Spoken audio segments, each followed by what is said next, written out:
روزہ رکھا ہوا ہے، نفلی روزہ رکھا ہوا ہے.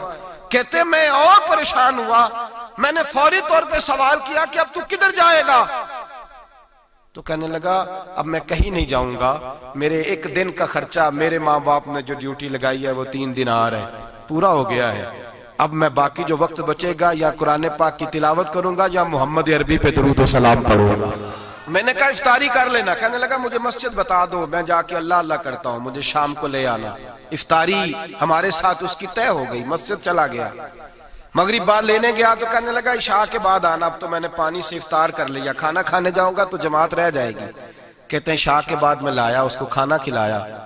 رات گہری ہو گئی تو میں نے کہا تو سو نہیں جاتا؟ کہنے لگا کوئی عرض نہیں، کبھی دور مزدوری کرنے نکل جاؤں تو رہ بھی جاتا ہوں، گھر والوں کو پتا ہے. کہتے میں نے مسافر خانہ کھولا، یوں سمجھیے ڈرائنگ روم بیٹھک میں نے کھولی، اس کو سلا دیا. میں اور میری بیوی اپنی معذور بیٹی کو روٹی دینے گئے اور ہم نے جا کے اس کو کھانا کھلایا جو ٹانگوں سے معذور تھی، اور ساتھ کہا کہ بیٹی آج بڑا پرہیزگار جوان ہمارا مہمان ہے، آج چڑھتی جوانی اور تقوی کی روشنی اس کے چہرے سے چمکتی ہے. کیا بات ہے، بڑے ہی اچھے گھرانے کا تربیت یافتہ ہے. کہتے ہیں بچی کو کھانا کھلا کے لوٹے، اپنے کمرے میں سو گئے، بیٹی اپنے کمرے میں لیٹ گئی. ترس گئے تھے کہ بیٹی قدموں پہ چلے. تہجد کا وقت ہوا تو دروازے پہ دستک ہوئی. بڑی بے چینی کے ساتھ اٹھے میاں بیوی، کون ہے؟ بیٹی کی آواز آئی ابا جی دروازہ جلدی کھولیں. کہتے ہیں کلیجے پھٹنے لگے، ذہن بکھرنے لگے. سوچے ہیں کہ وہ 2-1 منٹ ہمارے اوپر پہاڑ بننے لگے. دروازہ کھولا تو وہ بیٹی جس کے لیے ترس گئے تھے کبھی چلے گی، وہ اپنی ٹانگوں پہ کھڑی ہے. کبھی دوڑ کے ادھر جاتی، کبھی دوڑ کے ادھر آتی. بیٹیاں پریشانی کا فون کر دیں تو پھر بھی آنسو نکل آتے ہیں، اور بیٹی گھر میں خوشی آ جائے تو پھر بھی ماں باپ رو کے ہی شکر ادا کرتے ہیں.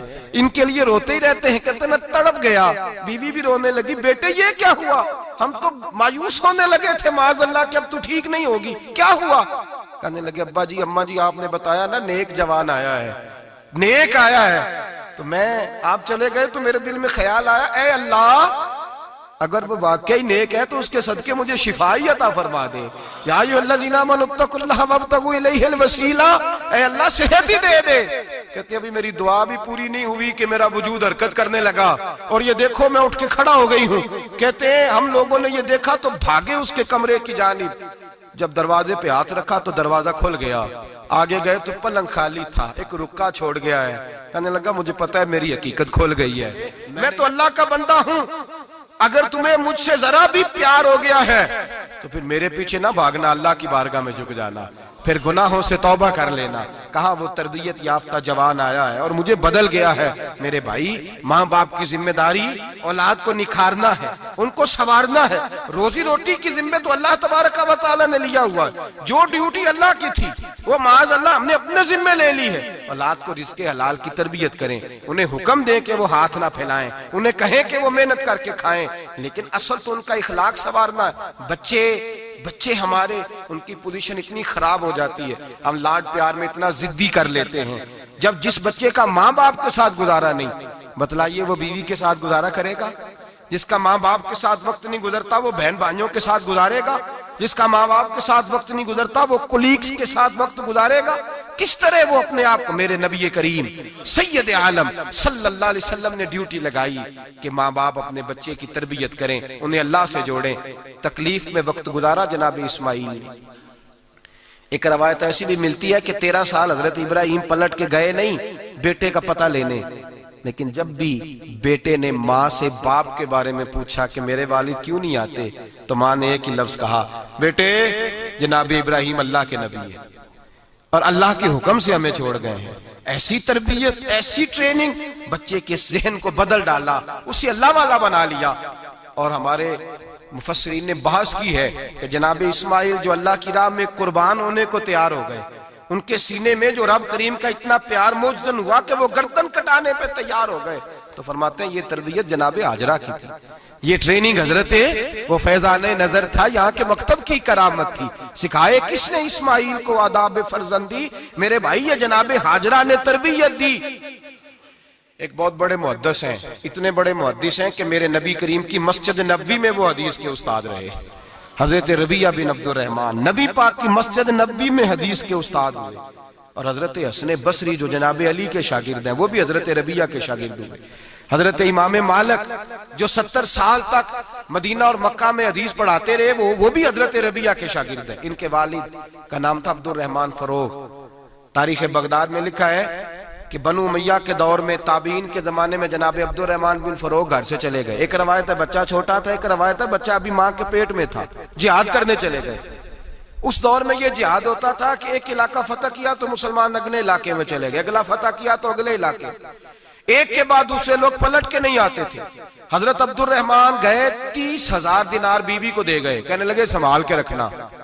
اور جہاد کرنے نکلے تو 27 سال تک گھر ہی نہیں آئے, اور 27 سال کے بعد آئے تو حضرت ربیہ محدث بن چکے ہیں, مسجد نبوی میں حدیث کے استاد ہیں, بیٹا بہت بڑا شیخ بن گیا. واپس آئے, ہاتھ میں نیزہ ہے, کالی داڑھی تھی ساری سفید ہو گئی, وجود بڑا تگڑا تھا, کمزوری آ گئی.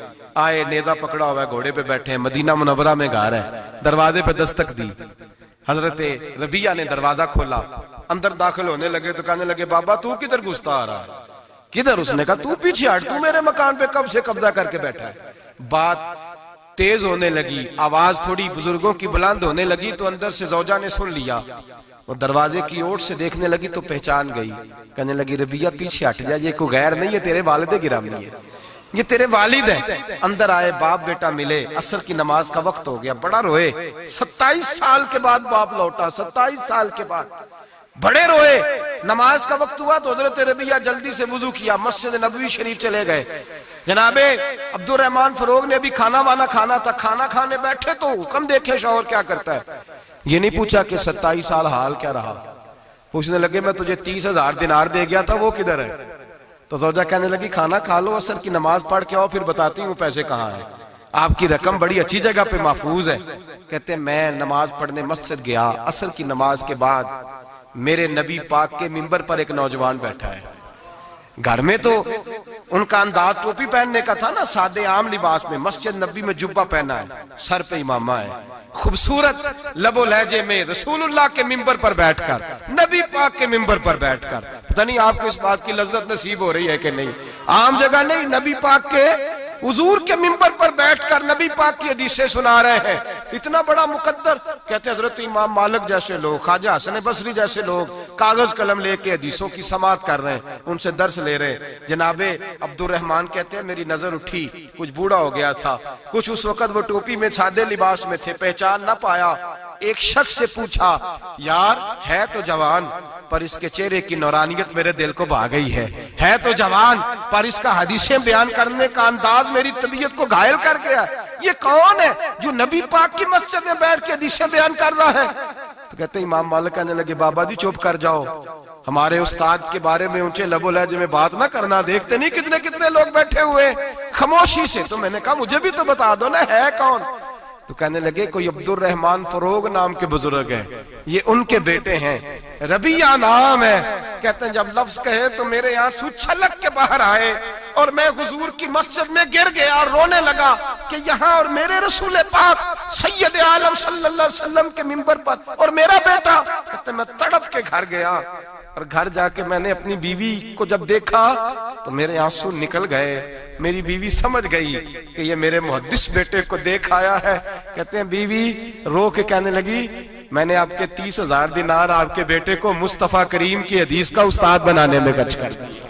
میں نے وہ 30,000 دینار خرچ کر دیے, 30,000 دینار آپ کا بیٹا میں نے. تو کہتے ہیں میں اپنی بیوی کی طرف دیکھنے لگا, میں نے کہا قربان جاؤں, میں اگر اللہ کے دین کے رستے میں تھا تو نے میرے ساتھ نیکی کی ہے, میرا بیٹا بھی دین کے رستے پہ لگا دیا. میرے بھائی اللہ سے جوڑا, اللہ سے جوڑا. ان لوگوں نے اپنی اولادوں کو رب کریم والا بنایا, ان لوگوں نے اپنی اولادوں کو. اور پھر جب ارشاد فرمایا کہ چھوٹی چھوٹی برائی, ایک لقمہ حرام سے بھی وہ لوگ بچے. اور پھر جو آیت نمبر 18 نے کہا کہ وَلَا تُصَغِّرْ خَدَّكَ لِلنَّاسِ, بیٹے منہ پھیر پھیر کے نہ جا, پھیر پھیر کے نہ جا. اگر آپ ناراض نہ ہوں تو ہم تربیت دیتے ہیں, کہتے ہیں اس بچے کے ساتھ نہ پھرا کر, یہ غریب ہے, اس کے ساتھ نہ پھرا کر. وَلَا تَمْشِ فِي الْأَرْضِ مَرَحًا, حضرت لقمان بیٹے سے کہتے ہیں منہ پھیر پھیر کے لوگوں سے بات نہ کر اور اکڑ اکڑ کے نہ چل. إِنَّ اللَّهَ لَا يُحِبُّ كُلَّ مُخْتَالٍ فَخُورٍ, اللہ کو وہ پسند ہی نہیں جو اکڑ اکڑ کے چلے اور اترائے. ابھی بھی رواج ہے, کہتے ہیں دوستی لگانا تو اپنے برابر کے دوستوں سے، ایسے نہ وہ ہمارا سٹیٹس ہی نہیں، ابھی بھی وہ فرق، جو تو سید بھی ہو، مرزا بھی ہو، افغان بھی ہو، تم سبھی کچھ ہو، بتاؤ کہ مسلمان بھی ہو۔ عاجزی کا درس دیا اپنی اولاد کو، عاجزی کا، ان کو ادب سکھایا، ان کو انکساری سکھائی، لوگوں کے اندر مل بیٹھنے کا درس دیا۔ جو آدمی انکساری والا ہوتا ہے، عاجزی والا ہوتا ہے، یوں سمجھو اسے شہد لگا ہوا ہے، دنیا خود اس کے پیچھے بھاگ بھاگ کے آتی ہے۔ جو سب کے ساتھ اس نے سلوک کرنے کا عادی ہوتا ہے، لوگ اس کے گرویدہ ہو جاتے ہیں۔ لیکن جس آدمی کو آپ اکڑنا سکھا دیں، جس بچے کو آپ کہیں بس تو ہے اور کوئی بھی نہیں، اس کی اپنی زندگی بھی اس کے لیے پریشانی والی ہو جاتی ہے۔ میرے نبی رحمت سید عالم صلی اللہ تعالی علیہ وآلہ وسلم نے ارشاد فرمایا، کسی باپ نے اپنے بیٹے کو جو سب سے اچھا تحفہ دیا ہے وہ یہ ہے کہ اس نے اپنے بچے کو اچھا ادب سکھا دیا ہے، اپنے بچے کو اچھا۔ حضرت لقمان کہتے ہیں بیٹے منہ پھیر پھیر کے باتیں نہ کرنا، زمین پہ اکڑ اکڑ کے نہ چلنا، اللہ کو اکڑنے والے لوگ پسند۔ ہارون رشید نے امام نسائی کی ڈیوٹی لگائی کہ میرے بیٹے کو حدیث پڑھائیں گارا آ کے، تو امام نسائی کہنے لگے یہ نبی پاک کا دین ہے، یہ میں اس کو رسوا نہیں کر سکتا، جس نے پڑھنا ہے میرے پاس آ کے پڑھے، اور جہاں سب بچے بیٹھتے ہیں وہیں پڑھے۔ ہارون رشید کہنے لگا حضور آپ کیا سمجھتے ہیں، میں نے بھی تو آپ کو آزمانے کے لیے یہ جملہ کہا تھا، یہ وہیں آ کے پڑھے گا جہاں سارے غریبوں کے بچے پڑھتے ہیں۔ اب تو روز استاد کٹہرے میں کھڑا ہوتا ہے، اسکول کے استاد کا تو مجھے نہیں پتا، پہلے مدرسے کا استاد تو روز بیچارہ ہاتھ باندھ کے چودھری صاحب نے کہا میرے منڈے نو مارے تو 8,000 کا مولوی ہے، اور میرا بیٹا تو 8,000 کے روز گول گپے کھا جاتا ہے، میرے بیٹے کو تو نے مارا ہے، تجھے اپنی حیثیت کا پتہ ہے؟ روز استاد کٹہرے میں کھڑا ہوتا ہے۔ بچے فری میں، مفت میں، حافظ جی مفت میں حفظ کراتے ہیں، خدا جانے محترم کتنی مشکل سے ادارہ چلاتا ہے، اور بچے کے ماں باپ آ کہتے ہیں بلاؤ مولوی صاحب کو، اس کی طاقت کیسے ہوئی میرے بچے کو مارا ہے؟ وہ مولوی وہ جو کل دانے لینے آیا تھا وہ آج میرے بچے کو مارے گا؟ یہ رویہ ہے ہمارا۔ ہارون رشید بادشاہ نے اپنے بیٹے کو امام نسائی کے پاس پڑھنے بٹھایا۔ ایک دن حضرت کہاں لوگ کہتے بس بس بیٹا ٹھیک ہے، سیدھا سیدھا تو دین سیکھ کے آیا، ایسے کسی درویش کا مرید ہونا اور کسی عالم کی نوکری کرنا، اب تو بالکل ٹھیک ہے، پیر اساں بھی رکھے نے، یہ کہ تیرا طریقہ ہے، تو پیچھے ہی لگ گیا ہے، یہ کس طرح کا تیرا رویہ ہے؟ ہارون رشید بادشاہ، ہارون رشید وقت کا مطلق العنان بادشاہ، امام نسائی ان کے بیٹے کے استاد ہیں، امام نسائی رحمت اللہ علیہ کے پاس بیٹا پڑھتا ہے۔ ہارون رشید گزر رہا تھا تو بیٹا وضو کرا رہا ہے، شہزادہ وضو کرا رہا ہے استاد جی کو، اور پیر دھلا رہا ہے۔ ہارون رشید گھوڑے سے گزرا تو اس نے دیکھا خانقاہ کے باہر، مدرسے کے باہر استاد جی وضو کر رہے ہیں اور بیٹا وضو کرا رہا ہے، سراہی پکڑی ہے، لوٹا پکڑا ہے، استاد جی پیر دھو رہے ہیں۔ ہارون رشید غصے سے اترا، ساتھ بہت سارے سپاہی تھے، انہوں نے کہا کہ یہ مولوی کو مارے گا، مولوی کو مارے گا کہ تو کس طرح میرے بیٹے سے یہ کام کاج کرا رہا ہے؟ کہتے نیچے اترے اور ہارون رشید نے جا کے نا زور سے ایک تھپڑ اپنے بیٹے کے چہرے پہ مارا۔ بیٹا کہنے لگا ابا جی میری غلطی کیا ہے؟ فرمانے لگے تجھے پتہ ہی نہیں تو کس شخص کے پاس پڑھتا ہے؟ تو پانی ڈال رہا ہے، تیرے استاد کو اپنے ہاتھوں سے اپنے پیر دھونے پڑ رہے ہیں، بیوقوف، ایک ہاتھ سے پانی ڈال اور دوسرے ہاتھ سے استاد کے پیر دھو، تجھے پتہ ہی نہیں کہ یہ شخص جب نبی پاک کی حدیثیں بیان کرتا ہے تو کئیوں کو مصطفیٰ کا دیدار نصیب ہو جاتا ہے۔ یہ پتہ نہیں تو کس محدث کا شاگرد ہے، ایک ہاتھ سے پیر پہ پانی ڈال دوسرے ہاتھ سے دھو، اس لیے کہ بان علموں جو کرے فقیری وہ کافر مرے دیوانہ ہو۔ اگر تو نے دنیا میں کامیاب ہونا ہے تو اس سے فیض علم حاصل کر، بیٹے یاد رکھ، اگر تو اس کی بارگاہ میں حاضری دے گا تو آگے بڑھے گا۔ حضرت عمر بن عبدالعزیز کتنا بڑا شخص ہے، ثانی عمر کہا گیا، ثانی عمر کہا گیا۔ حضرت عمر بن عبدالعزیز رحمت اللہ علیہ، حضرت صالح بن کسان ایک محدث تھے مدینے کے، ان کے شاگرد تھے۔ بچوں کو ہم آج ہی کہاں بچے ادب کرتے ہیں، اساتذہ کہاں ادب کرتے؟ ایک اسٹوڈنٹ مجھے کہنے لگا جی ہم ادب کرتے تھے جب تک استاد ٹیوشن نہیں لیتے تھے، اب استاد بھی تو ٹیوشن لے کے پڑھاتے ہیں۔ اور میں نے کہا خدا کے بندے کیا دے سکتا ہے تو استاد کو؟ حضرت علی فرماتے ہیں جس نے ایک لفظ پڑھایا مجھے گلی میں کھڑا کر کے بیچ بھی سکتا ہے، تو نے قیمت کیا ڈالی ہے؟ استاد کچھ بھی کر لے، استاد نے تو استاد ہی رہنا ہے نا میرے بھائی، لیکن وہ لب و لہجہ ہمارا موجود ہے۔ مجھے ایک دفعہ میرے کالج کے لوگوں نے بلایا، کہنے لگے آپ یہاں بھی پڑھے ہوئے ہیں اور مدارس میں بھی، تو ذرا فرق بیان کریں کالج کا اور مدرسے کا، کچھ بیان کریں۔ میرے ٹیچرز بھی تھے بہت سارے، تو میں نے کہا معذرت کے ساتھ یہاں تو بڑا مشکل ہو جائے گا بات کرنا، لیکن ایک جملہ میں نے مدرسے اور کالج میں ایک فرق محسوس کیا ہے، ہمارا مدرسے کا طالب علم آج بھی ہمارے جوتے اٹھا کے آگے رکھتا ہے، وہ آج بھی استاد کی موٹر سائیکل کو ٹاکی مارتا ہے، آج بھی صاف کرتا ہے۔ ہمارا مدرسے کا طالب علم آج بھی استاد کو پشت نہیں کرتا، لیکن کالج کا طالب علم پوچھتا ہے اسلامی اتلا آیا ہے، انگریزی والا آیا ہے؟ میں نے کہا اس کے تو لب و لہجے میں ادب نہیں ہے۔ اس لیے میں نے دونوں جگہ وقت گزارا تو میں سمجھا ہوں بڑے حالات خراب ہیں مدرسوں میں بھی۔ اب وہ کیفیت نہیں رہی جو بزرگوں کی تھی، لیکن پھر بھی اگر ادب ہے تو مدارس میں ابھی بھی ہے، ابھی بھی خانقاہوں میں ادب ہے، یہاں ابھی بھی خیر کی توقع موجود۔ وہاں سے تو رخصت ہو گیا، وہاں تو معاملہ اور طرح کا ہو گیا الا ماشاءاللہ۔ حضرت عمر بن عبدالعزیز جناب صالح بن کیسان کے پاس پڑھتے تھے، اسٹوڈنٹ تھے، اور پھر بعد میں آپ ان کے مرید بھی ہوئے، باقاعدہ درس لیتے تھے طریقت کا۔ حضرت جناب صالح بن کیسان کے پاس تعلیم تھی، ان کے والد جناب عبدالعزیز اس وقت مصر میں بہت بڑے تاجر تھے، جناب عمر بن عبدالعزیز کے والد۔ تو ان کے پاس چھوڑ گئے، کہا میرے بیٹے کی صرف ان کو دین نہ پڑھانا، اس کی روحانی تربیت بھی کرنا۔ ایک دن استاد جی نے عصر کی نماز کا سلام پھیرا تو حضرت عمر بن عبدالعزیز کھڑے ہو گئے، ایک رکعت ان کی رہتی تھی پیچھے، تو آپ نے نماز کے بعد بلایا اور بڑے میٹھے لب و لہجے میں کہا عمر کیا بات ہے تیری ایک رکعت رہ گئی؟ تو کہنے لگے استاد جی میں کنگھی کر رہا تھا، شیشے کے آگے کھڑا تھا، تو آئینہ دیکھتے دیکھتے بال سوارتے سوارتے مجھے پتہ ہی نہیں چلا، جب آیا ہوں تو لیٹ ہو گیا۔ حضرت صالح بن کیسان رحمت اللہ علیہ نے ان کے والد کو مصر میں خط لکھا، فرمایا آپ کا بیٹا میری پوری فرما برداری نہیں کرتا، کل کو مجھے نہ کہنا تربیت صحیح نہیں ہوئی۔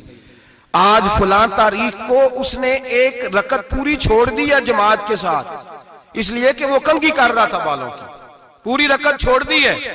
ابا جی بہت بڑے تاجر تھے، پر انہوں نے یہ نہیں کہا کہ مولوی تو پاگل ہو گیا، اس کو تو پتہ ہی نہیں کیا ہو گیا، ابھی بچہ ہو جائے گا سیانا، کوئی بات نہیں ٹھیک ہو جائے گا۔ حضرت عبدالعزیز نے وہاں سے ایک شخص بھیجا پیسے دے کے، گھوڑا دے کے، فرمایا مدینے جاؤ، اور سیدھا مدینے آیا۔ حضرت عمر بن عبدالعزیز کو گھر سے اچکا، بلایا نہیں، زبردستی پکڑا، اچک کے گھوڑے پہ بٹھایا، حجام کی دکان پہ لے گئے، فرمایا اس کی ٹینڈ کر دو، نے بال کاٹ دیے اور بال کٹوا کے سیدھے حضرت صالح بن کیسان کے پاس لے گئے، کہنے لگے حضور یہ خاتا ہے اس کے والد کا، میں نے اس کی ٹینڈ کرا دی ہے، جس بالوں کی وجہ سے اس کی جماعت رہ گئی تھی میں نے وہ بال ہی ختم کر دیے۔ تو اس کے والد کہتے ہیں آپ ذرا ذرا سے بھی بات، ایک ذرہ برابر بھی بچے کے اندر ہم کوتاہی برداشت، ہم اسے سنوارنا چاہتے ہیں، معاشرے کو دینا چاہتے ہیں، ہم ایک خوبصورت انسان بنانا چاہتے ہیں۔ تو حضرت لقمان کہنے لگے بیٹے تو چہرہ رخسار بدل بدل کے لوگوں سے بات نہ کر، اکڑ کے نہ چل، اس لیے کہ اللہ کو اکڑنے والے پسند۔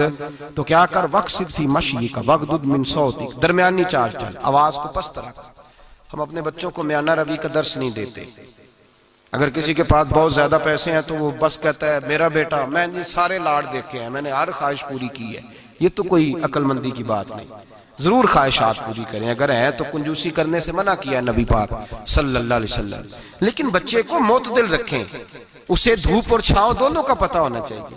اگر زمانے میں کبھی کڑی دھوپ آ جائے تو اسے اندازہ ہو کہ میں نے یہاں کیسے کھڑے ہونا ہے، اس کو درمیانہ اور میانہ روی کا اسے درس دیں، اسے پتہ ہو، وہ نرم دل بھی ہو اور برائی کے مقابلے میں ڈٹ جانے کی طاقت بھی رکھتا ہو۔ بچے کو درمیانہ رستہ، میرے نبی کریم علیہ الصلوۃ والسلام نے فرمایا ما عالم نقتصد، جو درمیانی چال چلتا ہے وہ کبھی تنگ نہیں ہوتا، اور خیر الامور اوسطھا، سب سے بہترین رستہ وہ ہے جو درمیانہ ہوتا ہے، جس میں افراط و تفریط نہیں ہوتی۔ بچوں کو درمیانہ پن سکھائیں، ان کے لب و لہجے کے اندر ایسا مزاج پیدا کریں کہ جس کے اندر وہ اپنی دنیا کے اندر بڑے سنور کر، بڑے نکھر کر وہ ترازو لے کے نکلیں تو وہ پورے عدل کے ساتھ اپنی زندگی گزاریں۔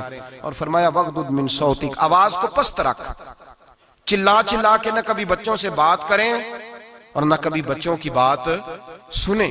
بچوں کے لب و لہجے میں ٹھہراؤ ہونا چاہیے، ان کی آواز کا بھی ادب ہے، ان کی آواز، ان کو بولنے کا بھی ڈھب سکھائیں، ان کو بتلائیں کہ تم نے گفتگو کیسے کرنی ہے۔ اس لیے کہ ارشاد فرمایا ان انکر الاصوات لصوت الحمیر، بے شک سب سے بری آواز گدھے کی آواز ہے۔ اللہ سمجھنے کی توفیق عطا فرمائے۔ آخر دعوانا